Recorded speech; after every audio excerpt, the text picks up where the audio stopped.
Hello বন্ধুরা, wbporashona.com চ্যানেলে সবাইকে স্বাগত। আজ আমরা দশম শ্রেণীর ইতিহাসের 20 শতকে ভারতের নারী, ছাত্র ও প্রান্তিক জনগোষ্ঠীর আন্দোলন এই অধ্যায়ের উপর একটি গুরুত্বপূর্ণ প্রশ্নের উত্তর তোমাদের সাথে আলোচনা করব। শুরুতেই জানিয়ে রাখি, wbporashona.com বাংলার প্রথম ডিজিটাল প্রশ্ন উত্তর সহায়িকা। পাঠ্য বিষয়ের বিভিন্ন প্রশ্নের উত্তর আলোচনা তোমরা যদি বিনামূল্যে পড়তে চাও তবে এখনই ভিজিট করো আমাদের ওয়েবসাইট wbporashona.com এ। লিংক ডেসক্রিপশন বক্সে দেওয়া আছে। তোমরা যারা হোয়াটসঅ্যাপ ইউজ করো তাদেরকে বলছি, চাইলে আমাদের হোয়াটসঅ্যাপ চ্যানেলেও জয়েন হয়ে যেতে পারো, তারও লিংক ডেসক্রিপশন বক্সে দেওয়া আছে। আর আমাদের ইউটিউব চ্যানেলটাকে যদি সাবস্ক্রাইব করে না থাকো তাহলে প্লিজ সাবস্ক্রাইব করে পাশে থাকা বেল আইকনটা প্রেস করে দাও। তাহলে চলো শুরু করে দিই আজকের আলোচনা। আজকের প্রশ্ন, অসহযোগ আন্দোলনে নারী সমাজের অবদান আলোচনা করো। খুব ইম্পর্টেন্ট প্রশ্ন, মাধ্যমিকে তো আসেই, স্কুলের টেস্ট পরীক্ষাতেও কিন্তু দেয়। প্রথম থেকে শেষ অবধি উত্তরটা ভালোভাবে বুঝে নেবে, তাহলে দেখবে লিখতে আর কোনো অসুবিধা হচ্ছে না। যেরকম মার্কসে দেবে, অর্থাৎ 8 দিলে 8-এর মতো করে, 4 দিলে 4-এ এবং ছোট প্রশ্ন হিসেবে দিলে সেইভাবে কিন্তু উত্তরটাকে কনসাইজ করবে। 1920 থেকে 22 খ্রিস্টাব্দে মহাত্মা গান্ধীর নেতৃত্বে পরিচালিত অসহযোগ আন্দোলন ছিল ভারতের স্বাধীনতা সংগ্রামের ইতিহাসে বলা যায় প্রথম সর্বভারতীয় গণ আন্দোলন। এর আগে কিন্তু এত বড় গণ আন্দোলন হয়নি। সেই ঘটেছিল সিপাহী বিদ্রোহ, কিন্তু সেটাতে সারা ভারত প্রথম কথা সংগঠিতভাবে অংশগ্রহণ করেনি, তাই এটাকেই ধরা হয় সর্বভারতীয় গণ আন্দোলন। এই আন্দোলনের অন্যতম প্রধান বৈশিষ্ট্য কী ছিল? এই আন্দোলনেই কিন্তু সর্বপ্রথম দেখা যায় যারা আমরা পর্দার আড়ালে থাকতাম, অর্থাৎ মহিলারা, তারাও কিন্তু সেই আড়াল থেকে বেরিয়ে এসে ভারতবর্ষকে স্বাধীনতা দেওয়ার জন্য দলে দলে রাজনীতির আঙিনায় নেমে পড়ে। গান্ধীজির অহিংস সত্যাগ্রহের আহ্বানে সারা দেশে ভারতের নারী সমাজ এই আন্দোলনে এক অভূতপূর্ব গৌরবময় ভূমিকা পালন করেছিল। তো আমরা প্রথমে দেখব বিভিন্নভাবে নারীদের অবদান আমরা কিরকম পাই। প্রথমত, প্রত্যক্ষ আন্দোলনে অংশগ্রহণ এবং আইন অমান্য। অসহযোগ আন্দোলনের সময় নারীরা কেবল ঘরের কোণে বসে থাকেননি, তারা সরাসরি রাজপথে নামেন। তারা দলে দলে শোভাযাত্রা ও মিছিলে অংশ নেন। সরকারি নিষেধাজ্ঞা অমান্য করে পিকেটিং বা ঘেরাও কর্মসূচিতে নারীরাও সক্রিয় ভূমিকা পালন করেছিলেন। ভাবা যায় সেই সময় দাঁড়িয়ে রাস্তায় বেরিয়ে নারীরা আন্দোলন করছেন। বিলাতি কাপড়ের দোকান এবং মদের দোকানের সামনে তারা পিকেটিং করার মূল দায়িত্ব নারীরা অত্যন্ত সফলভাবে পালন করেছিলেন। পরের পয়েন্ট, স্বদেশি দ্রব্যের ব্যবহার ও চরকা কাটা। গান্ধীজির স্বদেশী ও স্বাবলম্বনের আদর্শকে সফল করতে নারী সমাজ কিন্তু সবচেয়ে বেশি গুরুত্বপূর্ণ ভূমিকা নিয়েছিল। কেন? কারণ নারীরাই তো কাপড় ব্যবহার করত। মূলত তারা যদি বিদেশি দ্রব্যকে না বর্জন করে তাহলে এই এত বড় আন্দোলন গড়ে তোলাই সম্ভব নয়। কারণ ইংরেজরা তো সেই মুনাফা বাড়াতেই থাকবে, নিজেদের দেশে তৈরি কলের তৈরি যে সমস্ত পাতলা সুন্দর হালকা শাড়ি সেইগুলোই ভারতবর্ষে এসে বিক্রি করতে থাকবে এবং তারা মুনাফা বাড়বে, তাদের লাভবান হবে তারা।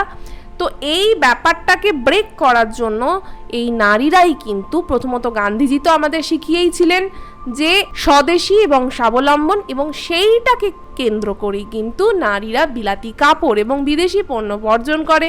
তো বর্জন করলে তো হবে না, যোগান তো দিতেই হবে মানুষকে। তাই ঘরে ঘরে চরকায় সুতো কেটে খাদি বা খদ্দরের কাপড় তৈরি করা শুরু হয় এবং তা পরিধান করাকে নারীরা তাদের ব্রত হিসাবে গ্রহণ করেছিল। ভাবা যায় দেশের জন্য কত বড় আত্মত্যাগ। এর ফলে বিদেশি কাপড়ের ব্যবসায় কিন্তু ব্যাপক ধস নামে। এটা মূলত শুরু হয়েছিল বয়কট আন্দোলনের সময় থেকেই। অসহযোগ আন্দোলনে কিন্তু এটা আরও বৃদ্ধি পায়। তিলক স্বরাজ তহবিলে অর্থ এবং অলংকার দান। কথায় বলা হয় গয়না বা অলংকার হচ্ছে নারীর একটা ভূষণের মতো, নারীর একটা স্ত্রীধন।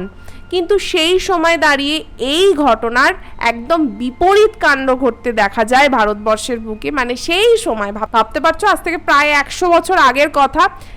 সেই সময় দাঁড়িয়ে নারীরা যখন, সত্যি বলতে কি তাদের কিছুই ছিল না, তারা চাকরিও সেই অর্থে কেউ করতো না বা পড়াশোনাই শিখতে দেওয়া হতো না, তার কাছে তার গয়নাটা একটা বড় জোর।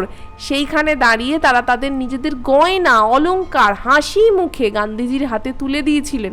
এবং শুধুমাত্র ধনীরা নয়, দরিদ্র বাড়ির বউয়েরাও করেছিল, বিকজ তারা দেশ ও মাতৃকার পূজাতে সকলে মিলে অংশগ্রহণ করতে চেয়েছিল।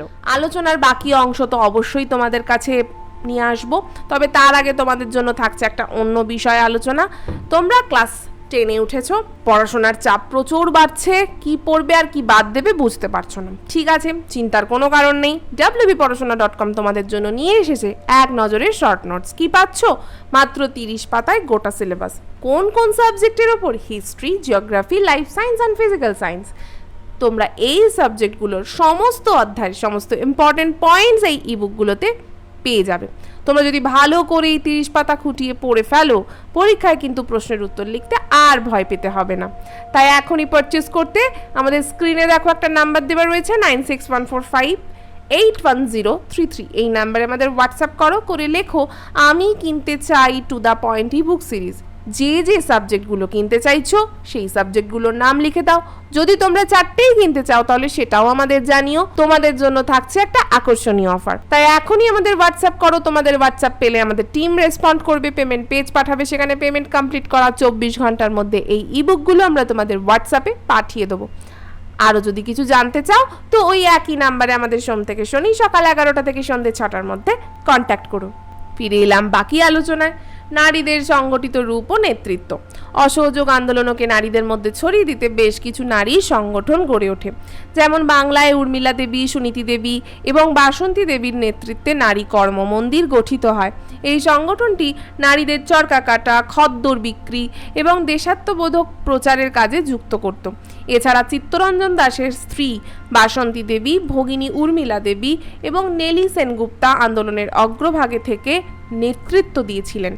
পরিশেষে আমরা বলতে পারি অসহযোগ আন্দোলনে নারী সমাজেরই বিপুল অংশগ্রহণ ভারতের জাতীয় আন্দোলনকে একটা নতুন মাত্রা দিয়েছিল।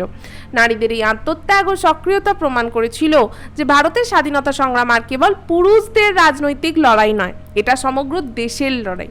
আর সেই দেশের মধ্যে নারীরাও যে উজ্জ্বল হয়ে রয়েছে তারই কিন্তু একটা জীবন্ত দলিল এই অসহযোগ আন্দোলন। আজকের পর্ব এখানেই শেষ করছি। কেমন লাগলো আজকের আলোচনাটা আমাদের অবশ্যই কমেন্ট করে জানিও। ভালো লাগলে লাইক আর শেয়ার করো। তোমরা যারা এই অধ্যায়ের আরও প্রশ্ন উত্তর বিনামূল্যে পড়তে চাও তারা এখনই ভিজিট করো আমাদের ওয়েবসাইট wbporashona.com। লিঙ্ক ডেসক্রিপশন বক্সে দেওয়া আছে। এই ডেসক্রিপশন বক্সে এখন থেকে থাকছে আরও বিভিন্ন পর্বের লিঙ্ক। যদি চাও তো সেই পর্বগুলোও শুনে ফেলতে পারো ওই লিঙ্কের মাধ্যমে। আজকের মতো এটুকুই। আবার ফিরে আসবো অন্য কোনো দিন, অন্য কোনো পর্ব নিয়ে। ততক্ষণ মন দিয়ে পড়াশোনা করো। টাটা।